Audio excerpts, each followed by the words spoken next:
오늘 본문의 상황은 이렇습니다. 사울이 이 다윗을 죽이려고 하자 다윗이 1년 4개월 동안 블레셋에 숨어 살았죠. 그럴 즈음에 블레셋의 아기스 왕이 이스라엘과 전쟁하려고 모든 군대를 집결시킵니다. 이때 아기스 왕은 다윗에게도 전쟁에 참전하라고 명령합니다. 아기스는 다윗이 블레셋 군의 선봉에 서서 이스라엘과 싸워주기를 기대한 거죠. 다윗은 그야말로 진퇴양난의 위기에 처하게 됩니다. 왜냐하면 다윗은 사무엘에게 기름 부음을 받은 자잖아요. 장차 이스라엘을 다스릴 왕의 직분을 받은 사람인데 정작 이스라엘과 또 전쟁을 해야 되는 그런 상황에 처했기 때문에 그렇습니다. 게다가 두 차례나 사울을 죽일 수 있는 기회가 있었는데도 하나님께서 기름 부으신 왕을 죽이지 않겠다 그랬잖아요. 하지만 이제 이스라엘과의 전쟁에 참전을 해야 합니다. 그럴 경우에 부득불 사울이나 또 이스라엘 백성들을 죽여야 하는 그런 상황이 처할 수도 있고 이제 그런 상황에 직면하게 되었기 때문에 그렇죠. 마침내 이 블레셋의 아기스 왕이 이스라엘을 치려고 출정합니다. 블레셋 군대는 수넴에 진을 치고 이스라엘은 길보아산에 진을 칩니다. 5절을 보면은 그런 상황에 대처해 있을 때 사울이 블레셋 군의 진을 보고서 두려워서 마음이 몹시 떨렸다 그럽니다. 그래서 6절에 사울이 주님께 물어보죠. 하지만 주님께서는 그에게 아무런 대답도 안 해서 꿈이든 우림은, 그러니까 제사장이 쓰는 우림으로든 또 선지자 사무엘도 이미 죽었잖아요. 예언자로든 아무런 대답도 하지 않으시는 겁니다. 이 하나님의 뜻을 분별해서 말씀을 주었던 사무엘은 이미 죽은 때였고 또 여호와께 기도를 해도 주님께서는 침묵하실 뿐 아무런 대답을 주시지 않으니까 사울의 입장에서는 조급했겠죠. 조급해진 상황에서 사울이 어떻게 합니까? 점쟁이 무당을 찾습니다. 전쟁이 어떻게 될지 자신의 미래가 어떻게 될지를 알고자 했던 것이죠. 7절을 보니까 그래서 사울이 신하들에게 명령합니다. 망령을 불러올리는 여자 무당을 한 사람 찾아봐라. 내가 그 여인을 찾아가서 물어보겠다. 그러니까 사울의 신하들이 대답하죠. 엔돌이라는 곳에 망령을 불러올리는 무당이 한 사람이 있습니다. 그러자 사울이 어떻게 해요? 이제 다른 옷으로 갈아입어요. 왕의 옷을 벗고 변장을 합니다. 자신의 신분을 숨기려고 하는 거죠. 그래서 두 신하를 데리고 갑니다. 밤에 그들이 그 여인에게 이르렀는데 사울이 그 여인에게 말하죠. 망령을 부르는 술법으로 내가 당신에게 말하는 사람을 나에게 불러올려 주시오. 그러자 11절에 보시면 그 여인이 묻습니다. 내가 당신에게 누구를 불러올릴까요? 그러니까 사울이 대답하죠. 나에게 사무엘을 불러올려라. 여러분, 이 사울이 지금 자신의 문제에 사로잡혀 있는 거예요. 그리고 조급한 겁니다. 그러니까 사무엘의 망령이라도 불러내서 미래를 알고 싶고 또 자기 필요에 맞는 그런 답을 듣고 싶은 거예요. 그런 집착에 지금 사로잡혀 있는 겁니다. 그런데 이 사울이 행하는 이 행위는 뭡니까? 율법이 금하는 아주 가증한 일이죠. 신명기 18장에 보면 하나님께서 이렇게 말씀하세요. 당신들은 주 당신들의 하나님이 당신들에게 주시는 땅에 들어가거든 그곳에 사는 민족들이 하는 역겨운 일들을 본받지 마십시오. 당신들 가운데서 자기 아들이나 딸을 불가운데로 지나가게 하는 사람과 점쟁이와 복술가와 요술객과 무당과 주문을 외우는 사람과 귀신을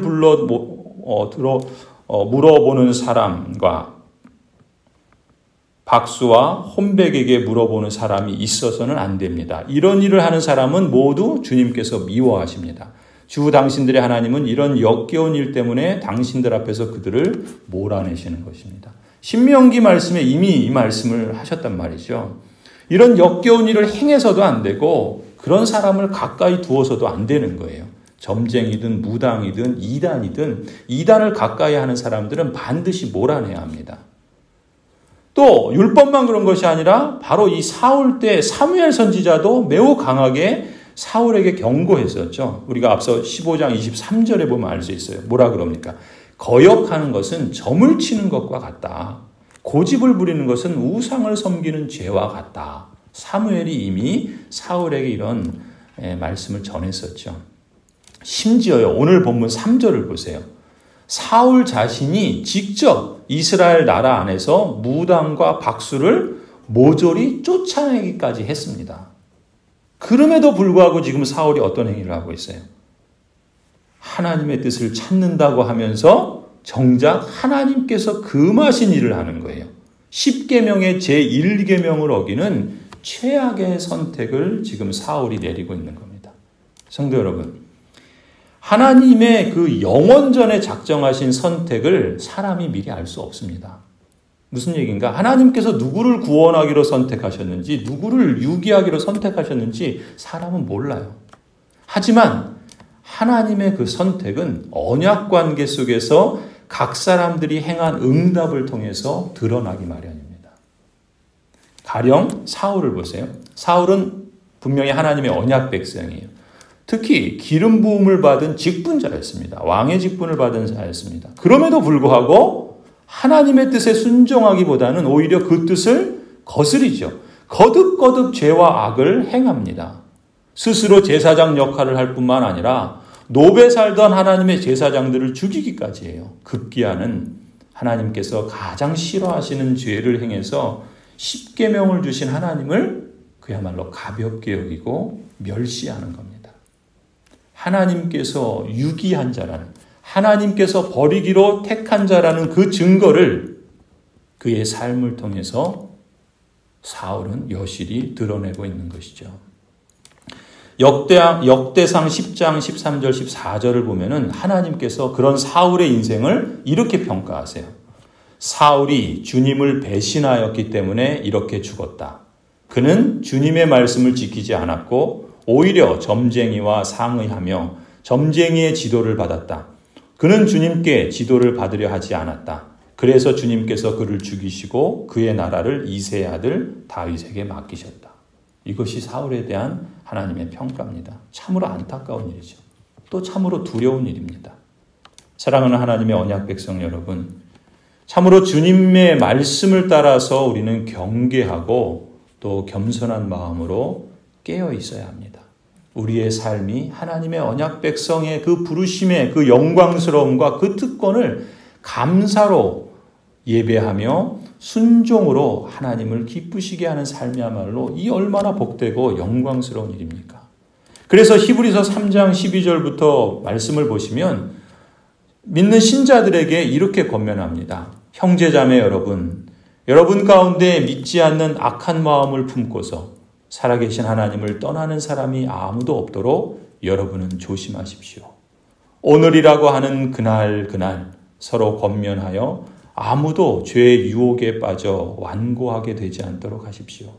우리가 처음 믿을 때 가졌던 확신을 끝까지 가지고 있으면 우리는 그리스도께서 주시는 구원을 함께 누리는 사람이 될 것입니다.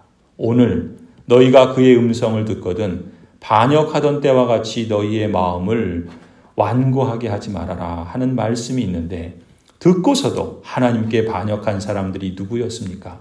모세의 인도로 이집트에서 나온 사람들 모두가 아니었습니까? 하나님께서 40년 동안 누구에게 진노하셨습니까? 죄를 짓고 시체가 되어서 광야에 쓰러진 그 사람들이 아닙니까? 하나님께서는 누구에게 하나님의 안식에 들어가지 못하리라고 맹세하셨습니까? 순종하지 않는 사람들에게 하신 것이 아닙니까? 결국 그들이 들어갈 수 없었던 것은 믿지 않았기 때문임을 우리는 압니다. 결국 사울이 들은 말은 그가 기대했던 말이 아닌 것이죠. 이어지는 본문이 그렇습니다. 사무엘 선지자가 살아있을 때 수차례에 걸쳐서 주님의 뜻을 전했던 내용, 그것을 이제 악령조차도 그 내용을 되풀이하고 있죠. 오늘 본문의 16절입니다. 사무엘이 책망하죠. 여러분, 여기서 사무엘은 진짜 사무엘이 아닙니다. 악령이에요. 그럼에도 불구하고 그 악령조차도 사실 이 내용을 보면은 앞서 사무엘 선지자가 살아있을 때 했던 그 말씀과 그것을 다시 한번 반복하는 것 뿐이에요. 한번 보세요. 16절. 주님께서는 이미 당신에게서 떠나 당신의 원수가 되셨는데 나에게 더 묻는 이유가 무엇이요? 이게 무슨 얘기예요? 지금 악령에게 지금 자신을 귀찮게 하고 있다는 거예요. 그러니까 17절 주님께서는 나를 시켜 전하신 말씀 그대로 당신에게 하셔서 이미 이 나라의 왕위를 당신의 손에서 빼앗아 당신 가까이에 있는 다윗에게 주셨소. 당신은 주님께 순종하지 아니하고 주님의 분노를 아말렉에게 쏟지 아니하였소. 그렇기 때문에 주님께서 오늘 당신에게 이렇게 하셨소. 주님께서는 이제 당신과 함께 이스라엘도 블레셋 사람의 손에 넘겨주실 터인데 당신은 내일 당신 자식들과 함께 내가 있는 이곳으로 오게 될 것이요. 만약에 정말 사무엘이 이 존재가 사무엘이라면 내가 있는 곳은 뭡니까? 지옥이잖아요. 근데 사무엘이 지금 지옥에 있습니까? 그게 아니죠. 악령인 거예요. 주님께서는 이스라엘 군대도 블레셋 사람의 손에 넘겨주실 것이요. 여기서 우리가 먼저 기억할 것은 지금 이 내용은요. 어떤 악령이 미래에 될 일을 점쳐주는구나 이렇게 생각해야 할 게 아니에요. 중요한 내용은 뭡니까? 사무엘 선지자가 이미 수차례에 걸쳐서 전했던 하나님의 뜻을 악령조차도 반복하고 있다는 거예요. 되풀이한다는 거예요. 그래서 여기 등장하는 사무엘은 진짜 사무엘이 영이 아니고요. 악령의 속임수입니다. 예수님께서도 뭐라 그러셨어요? 사람의 영은 죽으면 곧장 천국 가든지 지옥 갑니다. 그죠? 그곳으로 가면 재림의 날까지 다시는 이 세상에 돌아올 수 없지요. 지금 무당에게 이 신접한 여인에게 이런 악한 행위를 하니까 악령조차도 이 사울을 속이는 거예요. 그런데 그 속이는 내용은 사실 사무엘이 했던 이미 살았을 때 했던 말이죠. 그러니까 왜 또 묻냐 이런 식으로 악령도 그렇게 대답을 하는 거예요. 결국 사울은 뭐예요? 이 무당을 찾아서라도 일만의 희망을 찾아보려고 했지만 결국 어떻게 돼요? 절망으로 돌아갈 수밖에 없어요. 그래서 사울의 마지막 모습이 나오죠. 어떤 모습입니까? 공교롭게도 사울의 마지막 길을 함께한 자가 누구예요? 점쟁이 무당입니다. 그의 인생이 어떻게 마무리되는가를 보여주죠. 사울은 무당이 차려준 최후의 음식을 먹고 이제 자신이 죽게 될 장소를 향해서 길을 떠납니다.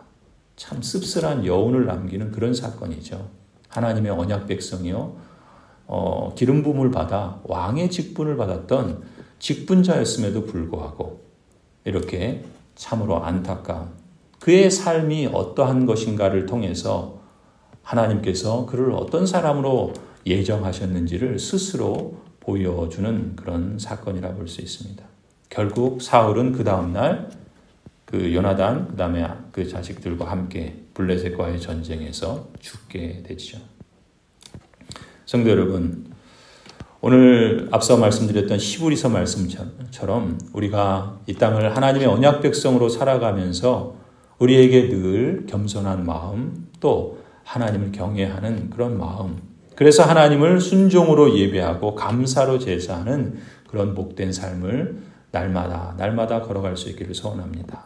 무엇보다 우리가 경계해야 할 것은 믿지 않는 악한 마음을 품는 겁니다. 하나님의 말씀을 들을 때 바위처럼 돌덩이 같은 굳은 마음으로 하나님을 거부하고 하나님을 멀리하지 마시기 바랍니다. 살아계신 하나님을 떠나는 사람이 아무도 없도록 조심해야 됩니다. 오늘이라고 하는 매일매일 그날 우리는 서로 권해야 됩니다. 그래서 아무도 죄의 유혹에 빠져서 완고하게 되지 않도록 해야 할 것입니다. 우리가 처음 믿을 때 하나님께서 주셨던 그 확신을 끝까지 가지고 있으면 우리는 그리스도께서 주신 그 구원을 이 땅에서 함께 누리는 사람이 될 줄로 믿습니다. 날마다 주님과의 이 복되고 바른 관계 속에서 깊은 사귐과 영적 성장의 길을 걸어가고 누리는 저와 여러분이 되기를 간절히 축원합니다.